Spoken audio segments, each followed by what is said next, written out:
Hi everyone, it's Megan. Today I'm going to be looking at this edTPA video that looks to be set in a middle school classroom, an ELA class. This is a 4-on-1 small group. The teacher is working with these four and they're working on characterization.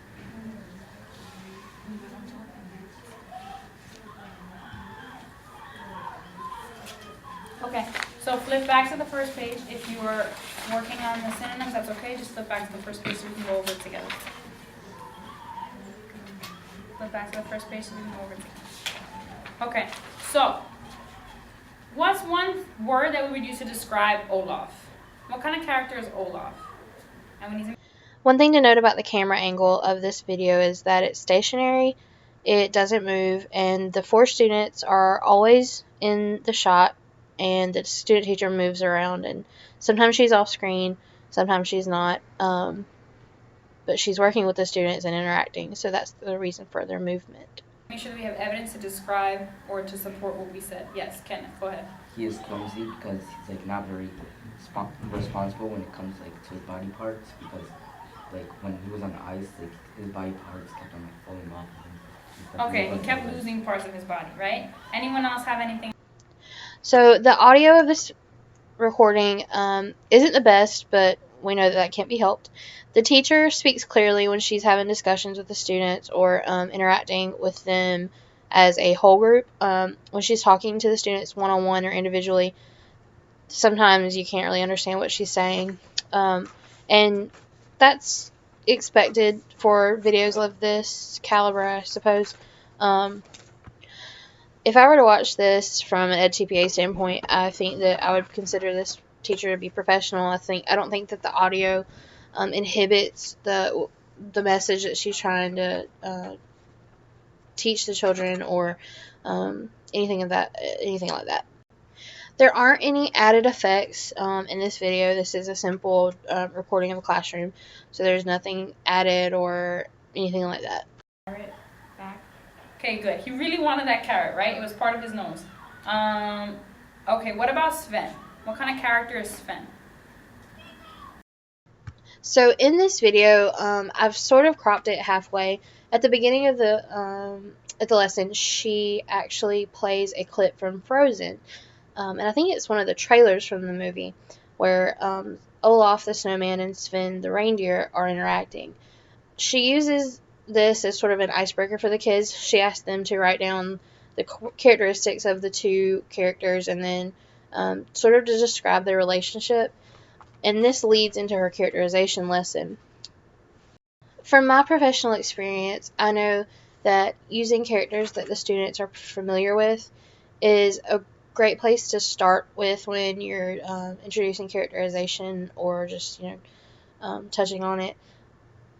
It's easier for these students to analyze the characters that they know instead of having to introduce a character and then ask them to make inferences and come up with how they feel about that character in just a short amount of time. So she's using this Frozen example as a way to sort of ease the kids into characterization, which is creating a lot more engagement with them, because I don't think that there's anybody that doesn't love Frozen. Scott? One trait to describe Sven is he's generous because he gets Olaf's nose back, even though he was trying to compare with him. Okay, good. So some of you guys wrote that in your interaction or how they are in their relationship. You guys said that at first they were what, Daryl? They were both being competitive at the same time. Good, they were both being competitive, and then what happened, Scott? It turns out that Sven was only trying to get his thing to give it back to him. Excellent. So we find that Sven is actually a generous character. What things did we think about Sven prior to the end of the video clip? Daryl, what do you think? I think Sven just wanted the carrot because he was hungry. Okay, and then at the end of the clip we noticed that in fact he what? He really was trying to help Olaf get his carrot. Okay, good. So let's flip to the next page.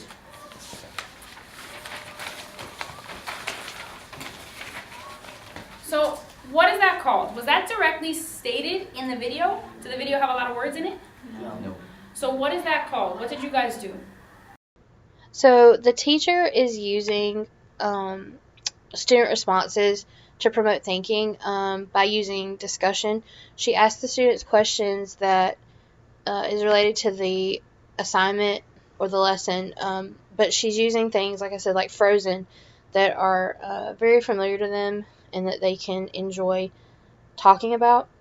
I think she does a pretty good job in keeping them engaged. I know that it's a small group, but she does promote thinking and she is developing their abilities. And I think that she's even sometimes boosting their confidence because she's not afraid of the kids are not afraid of being wrong. They're a little hesitant, but she does a good job of making sure that they're comfortable.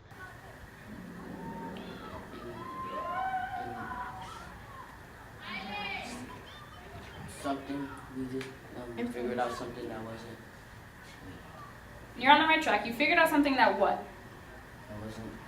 given That wasn't said directly in the video, right? Or in the text or in whatever other media we use. So what is that called? If I'm getting something from the video or the text and it's not directly stated in the video, what am I doing? What reading strategy am I using, Kenneth? An inference. An inference. So, Daryl, I noticed that you made a prediction earlier when you were trying to make an inference. So, let's recap for everyone. What is the difference between a prediction and an inference? Because sometimes as we're reading, we confuse those strategies. So, Daryl, what's a prediction?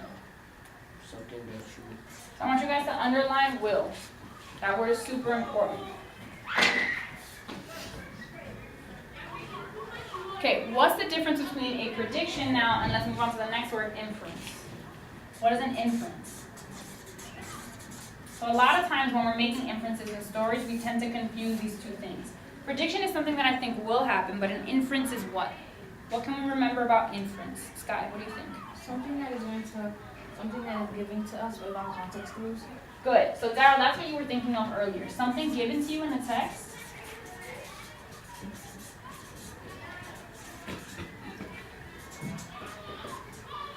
Without it being what, Sky? Without really. So you're using your context clues, but is it, like we said in this video, there were no words really in the video. There were very few. Is it being directly said? No. So without what? Being that Something given without being directly said, and use the second half of what you said earlier. So let's just adjust your definition. Without being directly said, using what? Using context clues.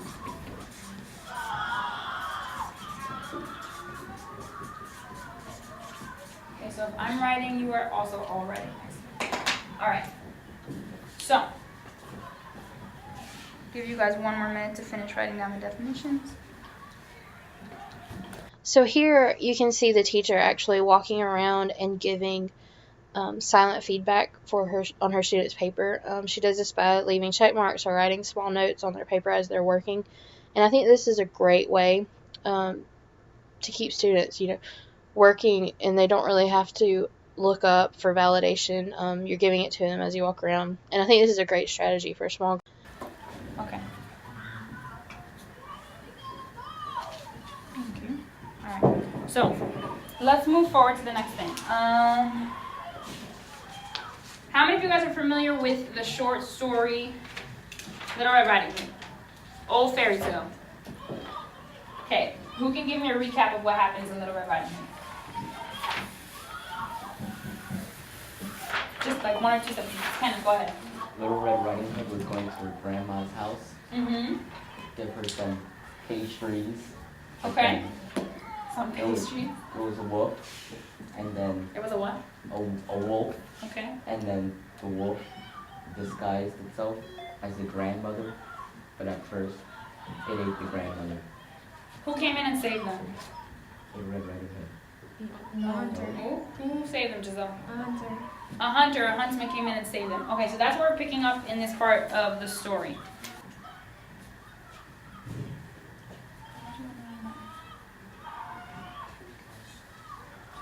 if any of the students at the table needed help, she's giving it to them directly. She is making sure that they're understanding what she's saying, and she's always, checking with them to make sure that they're on the same page. So the student teacher also asked her students to read the Little Red Riding Hood and then annotate the different character traits of the different characters. And in this video, she's using sticky notes and a piece of chart paper to create a collaboration board between the students. They are putting in their own ideas and making inferences and figuring out character traits, which is really interesting. And I like the way that she made sure that each of the students got to, express their opinion about each character. And she really was able to engage the students and construct meaning by doing so.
So while Daryl's finishing up, let's go over this all together. What kind of person do we tell Little Red is? So I already said this. Does anyone agree or disagree? Who agrees? Give me. Okay. Why do we agree, Giselle? Cause, like instead of like other people doing that, she takes her time to give her grandmother cakes. Okay. Good. We already said that. So for the huntsman and for the wolf, what are character traits that we think we can identify in first the huntsman? What kind of a person is he? What kind of a character is he based on? Yep. Traits of interaction. The huntsman is heroic. I say this because he saved Little Red Riding Hood and the grandmother from the wolf because he broke them. Okay. Excellent. Yes. Do you have anything to add on to that?